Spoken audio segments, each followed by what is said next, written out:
Hi there VC, Steve Whitty here. It's Monday morning, it's the first video of September. You can see the monkeys on the back there. This video is titled Sisters Are Doing It For Themselves. A little bit of a nod to Aretha Franklin, who passed away a couple of weeks ago.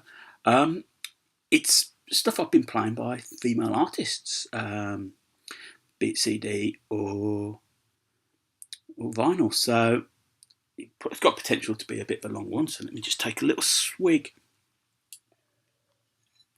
of orange juice and let's get cracking. So first album is Fiona Apple's Extraordinary Machine. Her third album came out in 2005. Now originally this was meant to come out in 2003, but record company was a bit cold on the album. I wasn't sure if there was any hits, and it had to take fan pressure, online petitions, protesting outside the offices in order for this album to come out. And when it did, you've got some great tracks on here: Extraordinary Machine, Oh Sailor, to name but two. It was lauded as one of the albums of the year. As you can see, this is a dual disc, so you've got one disc, two experiences. So you've got the music CD on one side, and flip it over, you've got the DVD.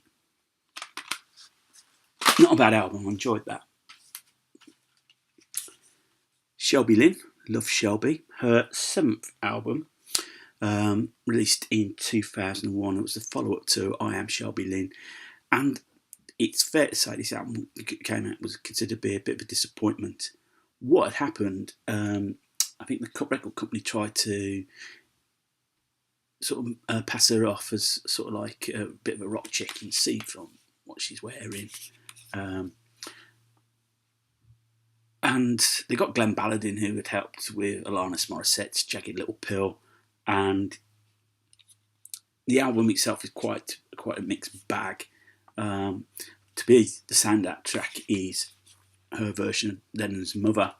Now, if you're not aware of Shelby Lynne's story, she's sister of Alison Mora, and their parents were in quite an abusive relationship. In fact, her mother decided had enough and moved. They took the kids with them, and father tracked them down and shot the mother dead in front of the pair of them, which is probably traumatic at the best for anyone to witness. So I suspect that's what makes that a bit more heartfelt. An artist that sort of appeared and then sort of disappeared quickly in the UK, the Pixies. This is their album You and I, their fourth album. I think what got the people's attention, it was co-produced by Guy Barrowman from Coldplay, and it charted top 5. As I said, they were all over television, be it on breakfast television, wherever, promoting it. Two very photogenic sisters. And then they sort of disappeared. I think they're on a bit of a creative hiatus at the moment, as they say. Sinead O'Connor, her Universal Mother album, which is her fourth album from 1994. Fire on Babylon is probably my favourite track on here, but she does a very good version of Nirvana's All Apologies, sort of way of a tribute to Kurt Cobain. Then you got Janet Jackson's Janet, which came out in 1993, her fifth solo album, and a first for Virgin. Virgin had run a real major bidding war to get her signature, and she sort of repaid it. This album remarkably spawned 6 top 10 singles in the US, which is amazing because you can just probably cost more to buy those singles than it did to buy the CD. But hey ho, that's a sign of the times. Quite a controversial cover. I think if you've seen the full-length picture, you've got a gentleman standing behind, cupping her breasts, for want of a better phrase. Yeah, it's okay. It's pop. Some good tunes on it. She was a good writer. I think she's still going. I think it sounded like she stopped. Someone that's definitely still going. This is Lucinda Williams, and this is her World Without Tears CD. It came out in 2003. 7th album, her first top 20 in the US, but it brought people. I just started to be aware of her around this time in the UK. She appeared on things like Later, and she started doing a few festivals. And then she followed that up in 2008 with Wild Honey. Sorry, Little Honey. This came out, as I said, 2008. It was her first top 10 in the US. This is a really good album. I was listening to this a couple of days ago. Really enjoyed it. There's a neat version of It's a Long Way to the Top if you want the AC/DC song. So, and then an artist, a remarkable artist, Björk. Her second album, Post. Army of Me is probably the opening track, but probably best known is It's All So Quiet. She took the old show tune and just did it in her own version, just belted it out. You can really tell she just put heart and soul into that. And then she followed it up in 1997, I think, with Joga,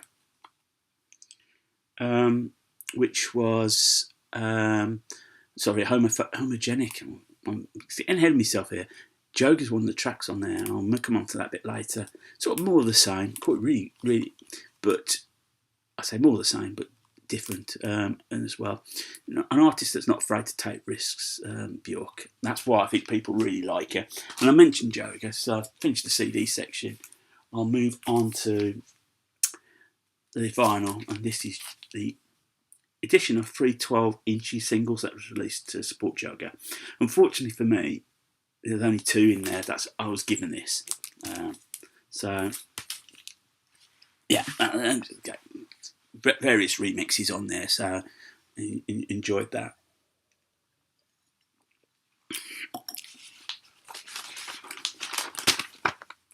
Let's turn down to the vinyl.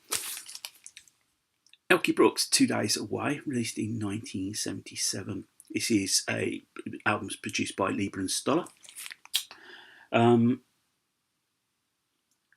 The best thing to say about this is, as I said, was a second solo album. It's a breakthrough, really. She'd been a member of a band called Dada, and more importantly, famously, Vinegar Joe with Robert Palmer. Where they split up when Robert Palmer effectively left the band, sort of leaving them in the lurch a little bit. This is really her breakthrough album. You've got two big hit singles from here, which was Pearl's the Singer, Top 10, and Sunshine After the Rain, which was the follow-up. This album just really shows off what a great singer Elkie Brooks is. Last Track Saved is just absolutely wonderful. She really just puts her heart and soul into it. Went more middle of the road as time went by, and unfortunately she ended up with an accountant where she was getting big. Pearls were a really big album for it, which was like covers and whatever, sold zillions. It's a staple of charity shops in the UK. Unfortunately, an accountant basically told her, I haven't been paying any of your tax. And so the tax man hit her, and she was living sort of like trailer park, bringing up her 2 kids for a while the tax bill was sorted. And that really hit her hard. She never reached those heights again, but she made a comfortable living. Randy Crawford, Now We May Begin, released in 1980. This comes off the back that she had success with the Crusaders Street Life, which was a top 20 hit in the UK. Very much on that vein, but probably the big track on here is One Day I'll Fly Away, which was which got to number 2 in the UK. Excuse me. Next up, this is Roberta Flack featuring Donny Hathaway, and this is this was going to be another duets album with Donny Hathaway. They'd be recorded one very early in the 70s. In a way to help Hathaway, whose mental health issues were really getting on top. Sadly, only 2 tracks were recorded before his untimely death, and this is why it's known as featuring Donny Hathaway, not Roberta Flack and Donny Hathaway. Roberta Flack was quite devastated by this. She finished the album, and probably the standout track is Back Together Again, which became a top 20 hit in the UK.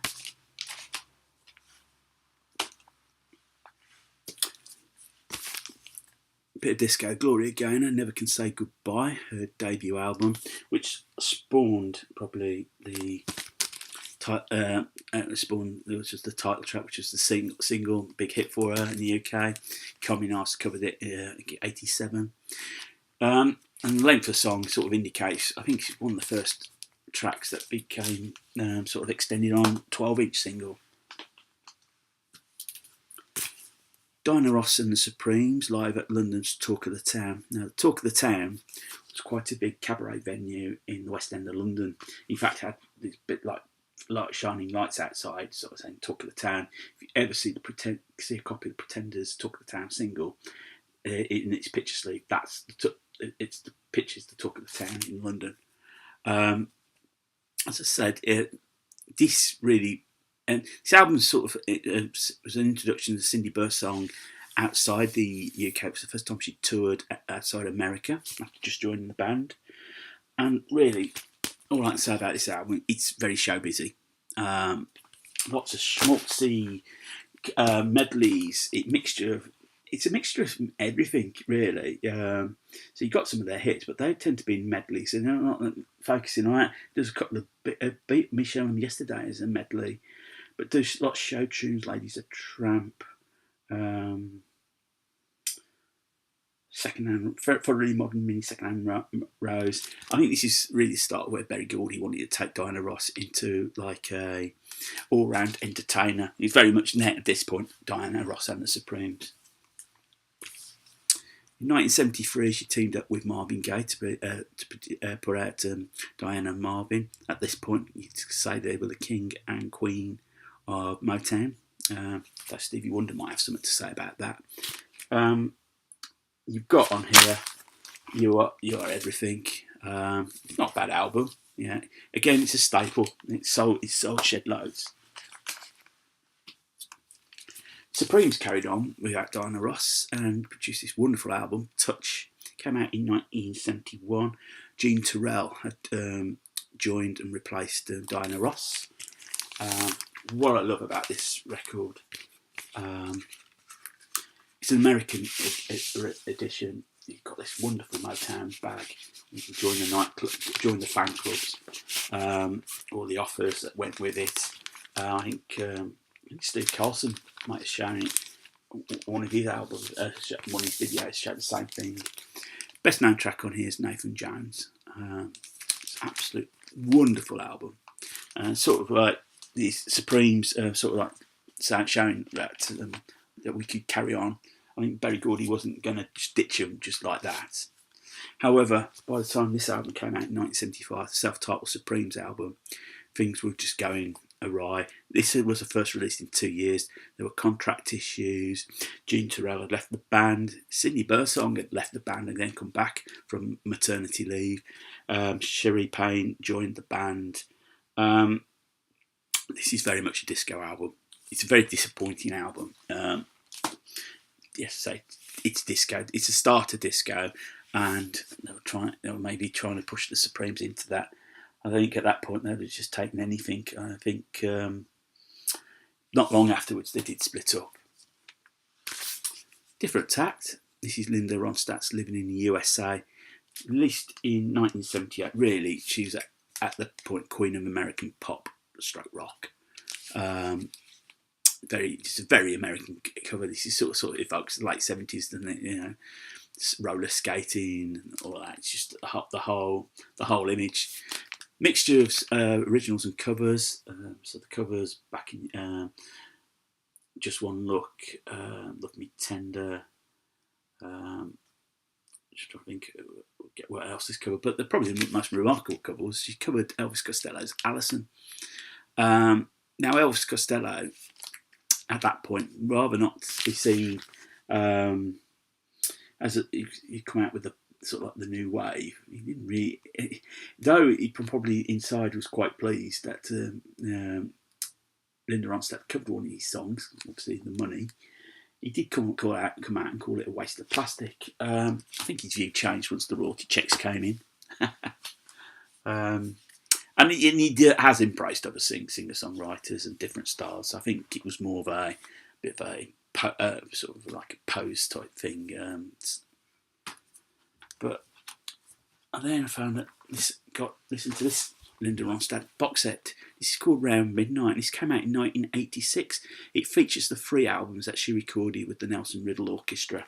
So she came out first with Watching You in 1983, Lush Life in 1984, and For Sentimental Reasons in 1986. These 3 albums were immensely successful for her, and it just showed off that she could do different styles. And it's probably a great thing of a great singer, that you can effortlessly come across different styles and make it effortless. For Nelson Riddle, this was the last thing he recorded around for Sentimental Reasons. He died during the sessions. During that, he never completed the album. The album was completely sort of as a tribute. This was a perfect Sunday afternoon listen. Just feet up on the sofa, a cup of tea, good book, just listening and just being drifted away, taken away by that. Something totally different, Barbra Streisand and Donna Summer. Why have 2 divas on one diva on the record when you can have 2? No More Tears, Enough Is Enough. This was the lead single taken from Streisand's album Wet. Very much a disco classic at that time. Donna Summer at that point in 1979 was the queen of pop. Bad Girls was, I think, might have been one of the best-selling records of '79. Certainly spawned Hot Stuff on the radio. Dim All the Lights, I think, might have been coming from that. Sadly, apparently they didn't get on very well during the session. 2 egos clashing, sort of thing. Somebody you wouldn't want to mess with is Suzi Quatro, especially the band. They look like probably some people that you probably would want to avoid in a bar. Her debut album from 1973. Now, this is an original pressing. She broke in the UK with Can the Can, but this was not put on the album. They put it on later editions, but they replaced Rocking Moonbeam. So this album's a cover of mixture Chinny Chap songs and maybe the old original cover, some covers as well. 48 Crashes is on there. She does versions of All Shook Up, Shaking All Over, Wanna Be Your Man. A good album. She's still going, Suzi Quatro. Does the radio over in the UK quite a lot as well. Carole King's Music. This was her follow-up to Tapestry. Tapestry came out early 1971. This was recorded and released towards November 1971. So a bit of a rush job. Very much more of the same. But with albums of that are successful, it's very difficult to replicate the sales. It's an original AMM ode recorded. It was moderately successful. As I said, you're damned if you do, damned if you don't. When you follow up a big hit song, do you go totally 360, or do you do more of the same and just hope that somebody picks up on a single that makes it sell, if not the same amount, but sort of reasonable amounts. Good album, all the same. My final 2 albums, both masterpieces by this artist, Kate Bush. Dreaming, released in 1982. This was the album's the first time she'd self-produced everything. She decided she wanted to take more control.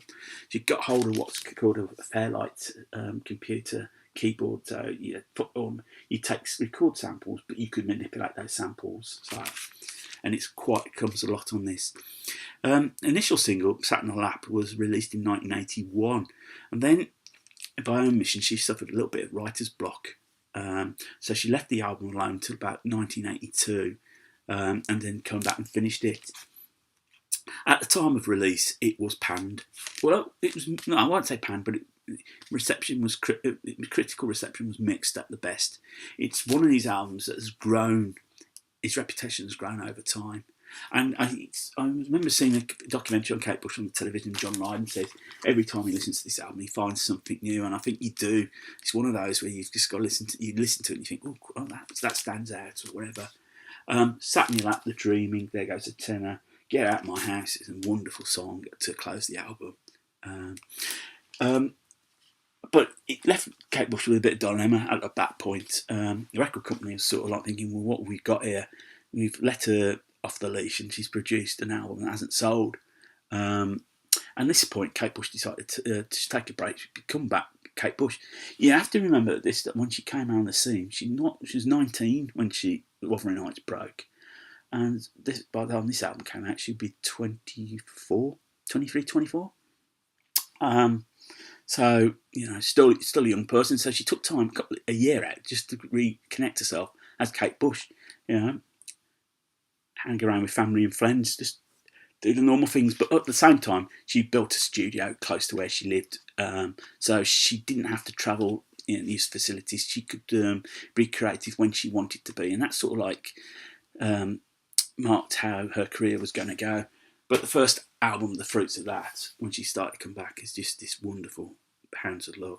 Released in 1985. I don't think there's a Duff track on here. Running Up That Hill, lead single. It's top 3 in the UK. It even got top 30 in the US. It was a breakthrough in the US. Hounds of Love, The Big Sky. Mother Stands for Comfort, and that's probably the weakest track on the album for me, and it's still a corking song.